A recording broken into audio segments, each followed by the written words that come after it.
Donc le fait que je sois apiculteur comme ça et que je le partage aux autres, vraiment, c'est plus qu'aller baptiser seulement les gens. Oui, parce que après le baptême, après la messe, moi je veux maintenant, au chant avec les fidèles, leur montrer aussi que l'homme n'est pas seulement spirituel, mais il est aussi...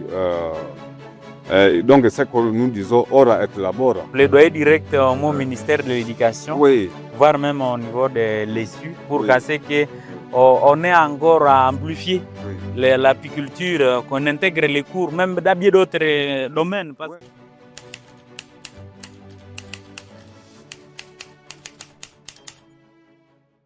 Moi d'abord, je suis Kakule Boutsapu Michael. Je suis à la tête de je dirais, l'administration du groupe Academia, aussi acteur au niveau de l'apiculture, et qui fait partie de votre passion. Et bien entendu, comme on se retrouve au niveau de Lubero, où tout juste après notre visite avec l'administrateur, on lui a présenté l'initiative et il s'est été vraiment disponible à accompagner les acteurs dans ce secteur et qu'il est vraiment à notre écoute pour qu'on arrive à s'organiser dans ce secteur. Je ne sais pas si vous pouvez facilement aussi vous encore présenter et puis aussi voir même aussi donner juste une brève présentation de ce qui motive aussi votre passion. Ok. Bon, moi je suis le père Vincent Tsongo. Je suis ingénieur d'abord, ingénieur agro-vétérinaire et puis docteur médecin vétérinaire. Et je me suis spécialisé en apiculture. Oui, c'est ce qui a fait mon mémoire. Hein? Donc je travaille sur l'apiculture depuis 1998. Je suis dedans. Et j'ai trouvé que c'était un métier noble. Oui. Et je ne voulais pas garder ça pour moi-même. Parce que nos paysans, parfois, ils travaillent durement sans rien gagner. Pendant que les abeilles sont là, ils attendent les hommes courageux pour récolter des tas de miel, donc des tonnes et des tonnes de miel qui pourrissent, qui moisissent dans la brousse. Et du point de vue de la rentabilité, vraiment, j'ai trouvé que c'est un métier qu'on ne devrait pas négliger. Parce que, par exemple, aujourd'hui, nous vendons un litre à $8. Alors qu'une riche comme celle-là, la riche, la grande, produit 20 litres à la récolte. Or, j'ai pu récolter 2 fois dans la même riche par an. Donc, je peux avoir 40 litres. Bon, vous voyez ça. Alors, par an, une riche peut me donner facilement $320. Bon, supposons 300. Alors, si j'en avais 10, alors j'aurais $3000 par an. Et si j'en avais 100, comme regardez, il y a plus de 100 riches, j'ai pu avoir $30,000 facilement. Je n'ai rien donné aux abeilles, ni médicaments, ni aliments, comme on le fait chez les autres animaux. Oui, regardez comment c'est très rentable. Tout à fait. Et moi, je vois que ceux qui ne veulent pas adhérer à ce métier, ils sont ignorants des possibilités qu'offre cette apiculture ici. Oui, je demanderai à beaucoup de gens d'adhérer et je vous encourage aussi. Merci. Je vous félicite de vous y être intéressé pour le distribuer aussi aux paysans. Pour sauver un peu ces paysans. Parfois, ils vivent dans la misère par ignorance. Oui. Voilà. Même jusqu'à la vieillesse, je sais que je serai toujours apiculteur. Et les apiculteurs sont parmi les gens qui vivront longtemps sur Terre. Parce qu'en prenant le miel, vous savez, avec toutes ces vertus du miel, ça donne la vie. Ça donne la vie. Et même avec les piqûres d'abeilles. C'est déjà un vaccin. Ça donne aussi de la plus-value aussi. Voilà. Malheureusement, avec des extracteurs, on parle d'extracteurs de venin. Pas encore. Si vous en avez encore. On n'a pas encore. Voilà, ce sont des domaines qu'on peut encore exploiter. Mais pour le moment, nous devons chercher à produire d'abord du miel. Il y en a beaucoup de demandes. Nous n'arrivons pas à satisfaire ces demandes-là. Donc c'est une opportunité encore pour la jeunesse. Oui, pour la jeunesse. De pouvoir valoriser nos reboisements. C'est ça. Tu vois, il y a même beaucoup de reboisements dans ces milieux ici. Vous le voyez, il n'y a rien dedans. Hein? C'est vide. Tu vois, c'est toujours l'ignorance, manque d'initiative, manque de formation. Oui, je pense que l'académie pourra aider la population du Nord Kivu ici à pouvoir valoriser les espaces qui sont inoccupés. Oui. Il y a des arbres, bon, mais on peut exploiter ces arbres autrement et introduire d'autres espèces, comme vous l'avez dit, non seulement les eucalyptus, parce que l'eucalyptus c'est une plante mellifère. Et d'ailleurs, le miel du Nord Kivu ici, en général, c'est le miel d'eucalyptus. On peut toujours varier pour qu'on ait le miel polyfloral. On met le tournesol par-ci par-là. J'ai déjà la semence de Callistemon citrinus, ce qu'on appelle le reste bouteille. Ça, je vais essayer par-ci par-là. Nous avons le datura ici. Oui, et avec aussi le maracuja. Maracuja, on a le bananier, on a donc beaucoup. Je suis en train de mettre à germoire certaines semences qui peuvent nous donner donc des semences de plantes mellifères, des semences à intérêt apicole. Oui. Voilà, plus ou moins, c'est ça. Moi, je suis vraiment fou de ce métier, l'apiculture. Et je mourrai apiculteur parce que je connais les délices de l'apiculture. Oui, justement, ils sont rares des clergés ou soit aussi de ceux-là qui sont au moins de votre secteur, qui arrivent à s'intéresser aux activités communautaires. Je ne sais pas quelle serait aussi votre motivation à guise de pouvoir dire sortir de votre vie religieuse vers la communauté. Comment vraiment trouvez-vous ce transfert et trouvez-vous comment votre place dans je dirais, la vulgarisation de connaissances? Non, ça fait partie de notre mission. Oui.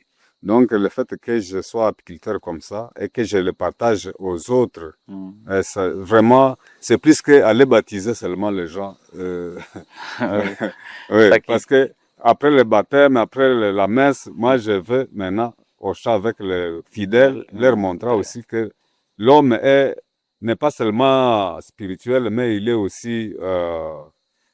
donc, c'est que nous disons ora et labora.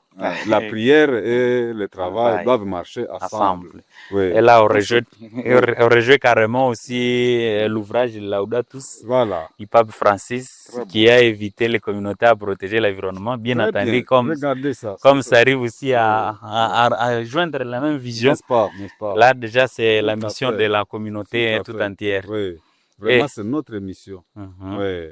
Et enfin, on observe dans notre région d'abord une dispersion de force des apiculteurs. On n'arrive pas à dire un même langage. Et que maintenant, nous nous disons que non, joignons-nous ou unissons-nous pour que la voix de l'apiculteur aussi soit attendue au niveau tant local, national qu'international. Qu'on sente que réellement il y a un besoin, parce qu'il y a même des techniciens en développement rural au niveau national, même local, qui n'arrivent pas à intégrer cette approche dans leurs différentes activités. Je ne sais pas quel serait votre message. Vous avez été plus de... Je sais, vous voyez déjà que ça serait des trentaines d'années dans le même secteur, déjà scientifiquement depuis 98. Là, ça prouve déjà suffisant que c'est déjà de la plus. Je vous dis que c'est ce que j'ai toujours répété, que c'est par ignorance que les gens ne veulent pas adhérer à l'apiculture. Et je suis content lorsqu'on m'appelle par-ci par-là pour aller enseigner le cours d'apiculture. Oui, par exemple, maintenant, bien, ça fait déjà quelques années que je vais à l'IAC pour enseigner ces cours. Et c'est ma joie de rencontrer cette jeunesse et les sensibiliser. Et les communautés religieuses qui m'appellent, ça veut dire ils savent de quoi il s'agit. Non seulement les assomptionnistes qui m'ont appelé, mais bien d'autres. Il y a par-ci par-là aussi, on m'appelle, j'étais à Minova il n'y a pas longtemps aussi, l'année antérieure, j'étais dans le Sangourou. Et je pense que c'est l'affaire de toute la République.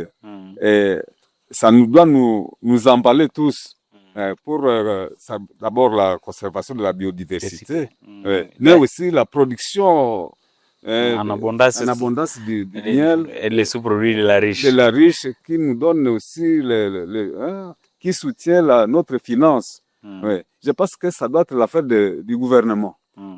Promouvoir ce métier pour que nous puissions être comme avant, à l'époque coloniale, encore premier producteur du miel.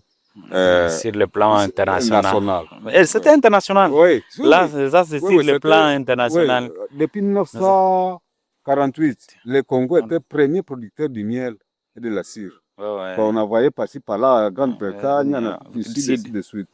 Oui, nous devons revenir vers là. Donc, c'est l'appel vraiment à nos dirigeants de pouvoir aussi encore amplifier les stratégies pour et soutenir les apiculteurs.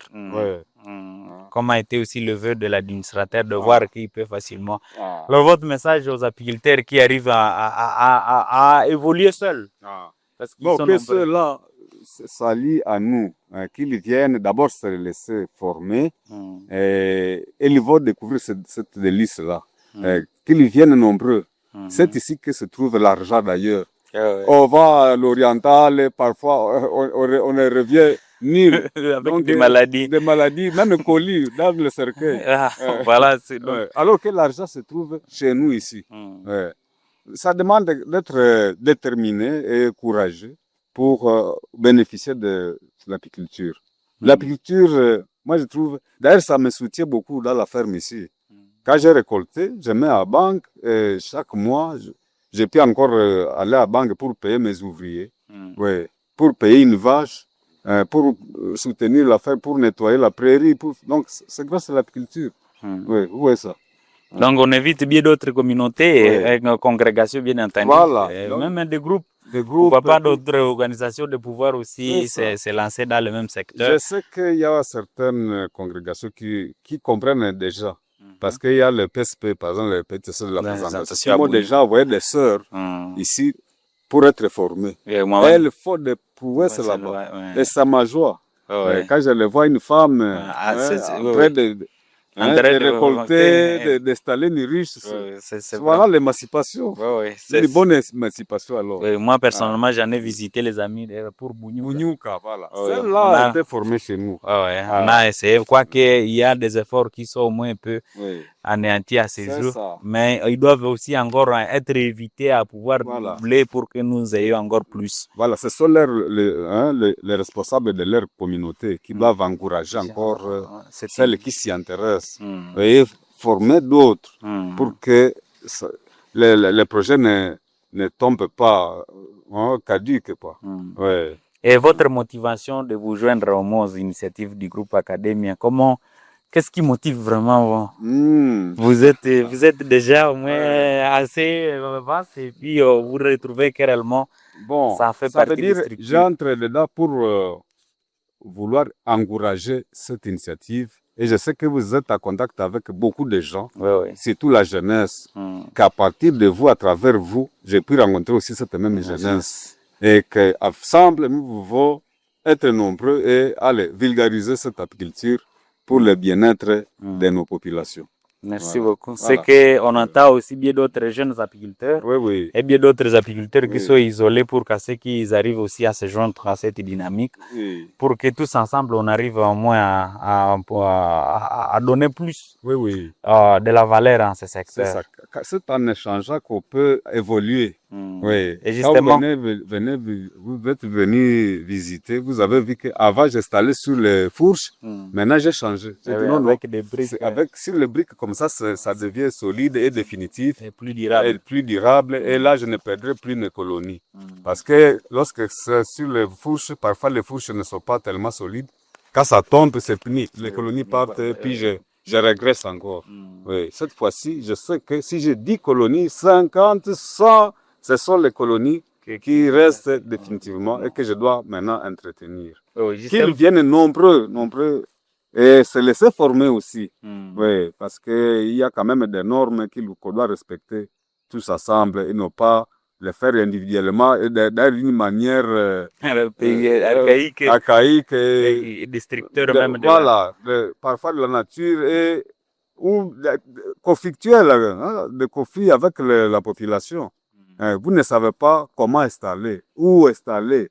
Alors, vous allez installer n'importe où, vous aurez des conflits avec les gens.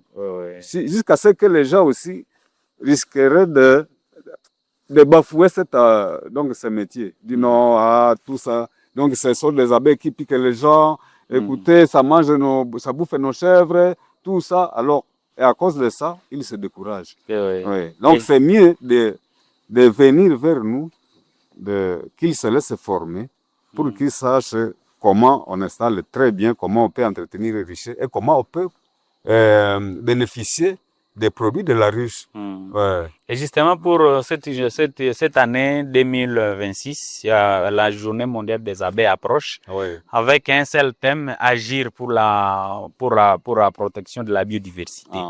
On a trouvé que réellement que les abeilles contribuent énormément pour la préservation de cette biodiversité. Et comme dans les préparations, je ne sais pas si vous avez un message spécial, parce que justement, il y a assez de communautés où il y a même de ceux-là qui arrivent à s'approcher aux colonies d'abeilles, même d'habitation. Vous voyez qu'apparemment cette boîte avait déjà même une tôle et bien d'autres, mais c'est déjà détruit. Et il y a même aussi bien d'autres régions où on a trouvé que les communautés continuent à incendier, comme par exemple au niveau autour du Mont Louboué. On a enregistré plus de centaines, des centaines de colonies qui ont été incendiées.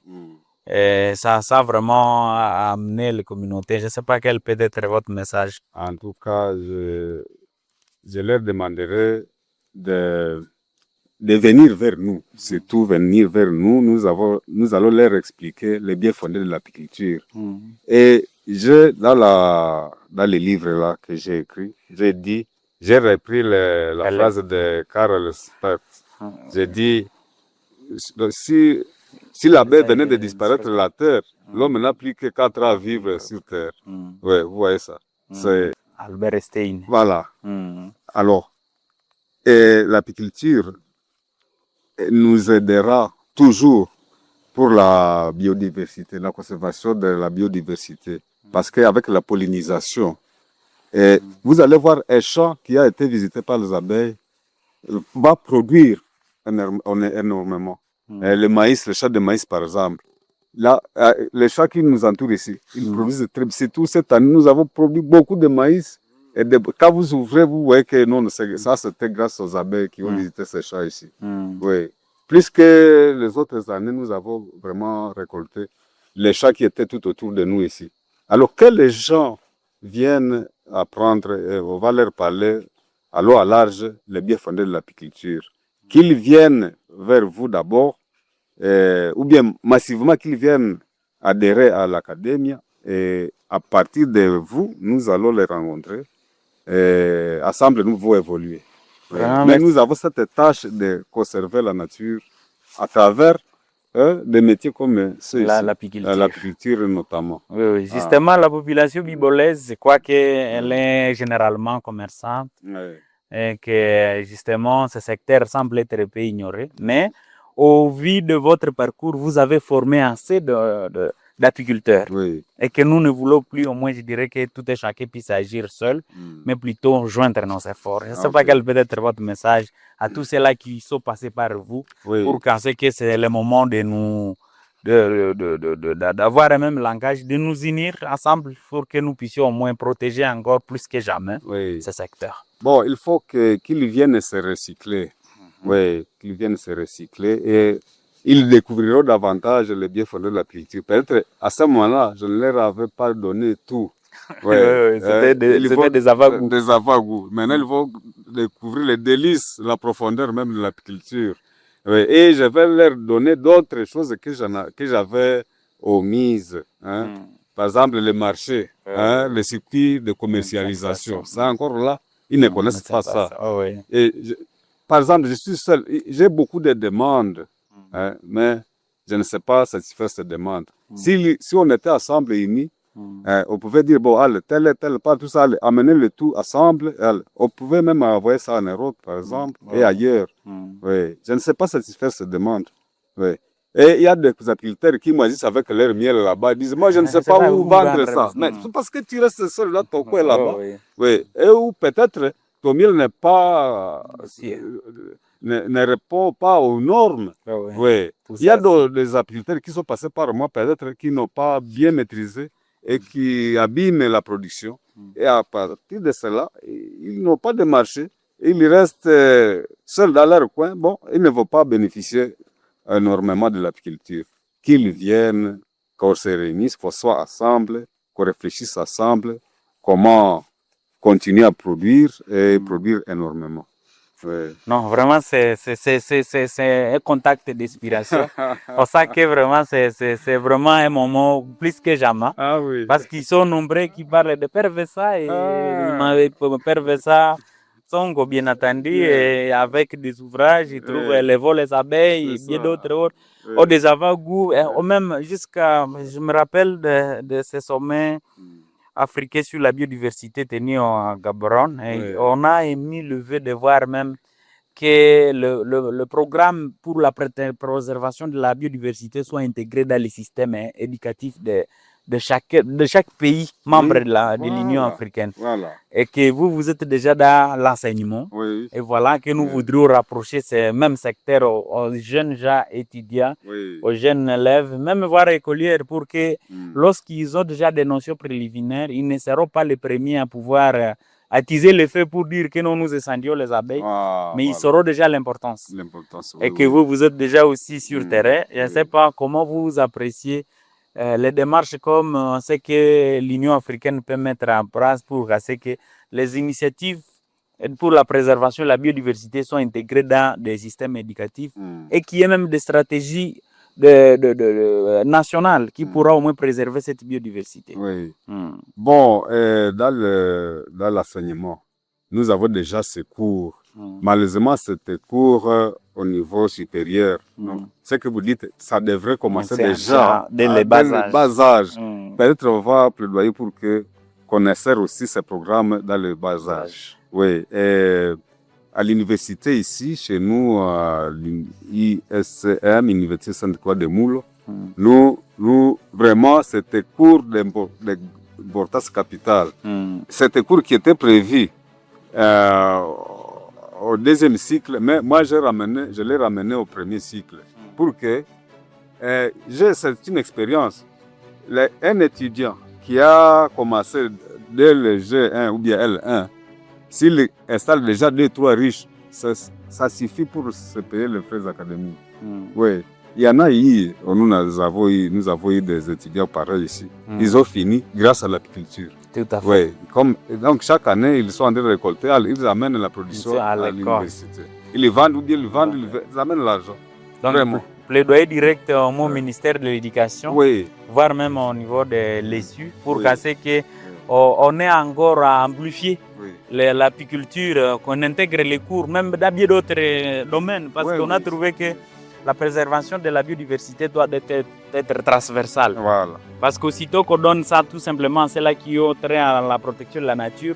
Et pourtant, tous, nous sommes censés aussi protéger notre maison commune, comme c'était disait Laudatus. Et ça, vraiment, il y a plus d'inspiration. On se retrouve que réellement, nous avons intérêt tous de pouvoir préparer cette nouvelle génération, de pouvoir ramener leur apport dans la préservation de cette maison commune. Oui, peut-être je dirais aussi un message, je vais lancer un message aux enseignants. Il y a certains enseignants qui s'improvisent en apiculteur alors qu'ils n'ont même pas de riches. Il est enseignant d'apiculture, mais sur le plan pratique, il ne connaît même rien.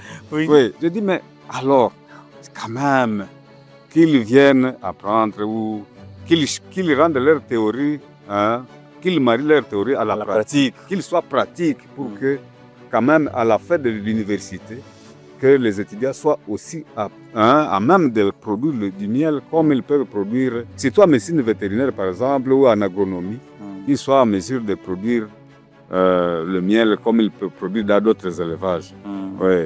L'apiculture, c'est un élevage comme d'autres.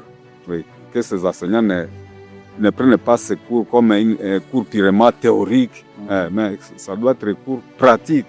Que les étudiants reviennent de l'université avec ce bagage qui peut les aider à mieux vivre partout où ils seront. Merci beaucoup. Voilà. C'est vraiment par un mouf de soulagement que nous avons réussi. Je dirais que ces conseils, parce qu'il ne faut pas rester non seulement à nous, et c'est aussi un moment de mobiliser les acteurs, de pouvoir se joindre, comme le mois des abeilles approche. Voilà. Donc c'est le moment plus que jamais nous devons approcher les uns les autres pour que nous tous, nous arrivions à dire un même langage. Parce que avec cet environnement, personne ne peut même pas dire que non, il y a des entrepreneurs qui arrivent à lancer de fonds sans qu'ils n'arrivent même pas à garantir la sécurité de leur investissement. Voilà. Et pourtant, avec ce secteur, réellement, on retrouve que c'est un secteur qui peut facilement nous amener plus de la plus-value, en fait qu'à que nous-mêmes, nous réussirions non seulement à la préservation de la biodiversité, mais même pour notre survie. Voilà. Ça va facilement y aller. Très bien. Justement, on a été à la fin, vous voyez, c'était toute une émission. Vous sentez que c'est vraiment toute une émission qui a été réalisée ce jour. Merci beaucoup, je vous remercie surtout pour votre intérêt et de vous être rabaissé pour venir vers moi et récolter certains éléments, m'écouter, ça me fait plaisir. Non, parce que ça ne sert à rien non plus de rester dans mon coin ici et garder toute cette connaissance, ça la partager avec les autres. Et à travers vous, je sais que ce que je connais, les autres le connaîtront aussi. Ouais. Donc, comme aussi la journée approche, nous voudrions aussi que ça soit seulement un petit recyclage avec même bien d'autres acteurs. Peut-être ils soient à la maison. Oui. Et comme le message a été lancé, que c'est le moment plus que jamais pour qu'ils puissent venir. Et ça va facilement nous aider à bien finir. À la fin, comme on a été à la fin de cette session, on peut facilement se présenter encore une fois et donner les perspectives d'avenir. Comme apparemment, il y a de nouvelles initiatives que vous avez envisagées aussi lancer sur le plan tant national qu'international, bien entendu. Parce que lorsqu'on peut facilement lancer une recherche dans les secteurs, c'est vouloir vraiment essayer de veiller les consciences des communautés pour qu'on arrive tous à pouvoir essayer de changer nos techniques et qu'on arrive à mettre sur le terrain. Oui. Moi, je dirais que nos responsables, le gouvernement, puissent mettre à pied un plan qui pourrait nous aider tous à nous retrouver dans l'apiculture. Par exemple, réserver certains espaces uniquement pour l'apiculture. Comme on fait des réserves de ceci, ou bien garder la réserve pour réserve sans rien investir dedans. Ça n'a pas... Bon, ça a un sens de conserver la nature. Mais il faut que dedans, nous ayons aussi des réserves qui sont là uniquement pour l'apiculture. Où nous pouvons aller nous épanouir dedans, où on peut apprendre aux gens comment élever les abeilles dans cette réserve-là. Donc les forêts communautaires doivent aussi... Oui, une forêt communautaire. Voilà le terme. Là, ils doivent vraiment être mis en place et valorisés et laisser la place à l'apiculture. Et comme aussi au député, au niveau national, il y a ceux-là qui veulent au moins qu'il y ait une loi qui protège ce secteur. Je ne sais pas quelle peut être la loi existe, la loi congolaise. Oui. Il y a même, ça veut dire il faut aussi que nous ayons des permis d'exploitation. Ça existe. Si vous allez là, c'est bien établi. Oui, on va regarder dans les documents.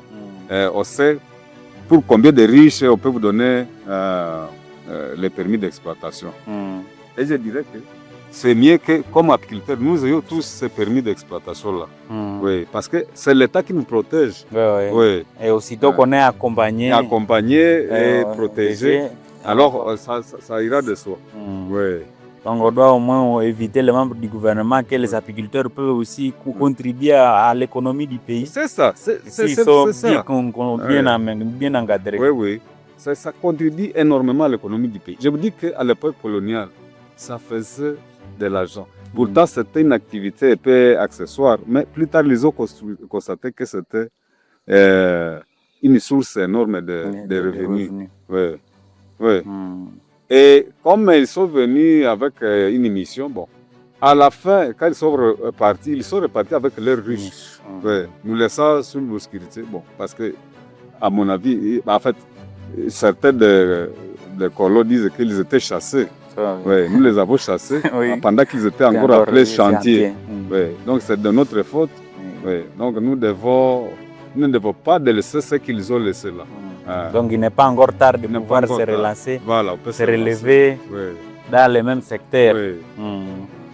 Donc c'est par ça qu'on arrive à se dire que peut-être à la prochaine, Oui. bien d'autres personnes qui aimeraient au moins se joindre et Oui. ils n'hésiteront pas à se lancer, nous retrouver ensemble Oui, pour oui. que tous ensemble on arrive à dire un même langage. Merci. J'encourage tout le monde d'adhérer à l'Academia parce que l'Academia est là pour nous donner des possibilités, surtout la conservation de la biodiversité.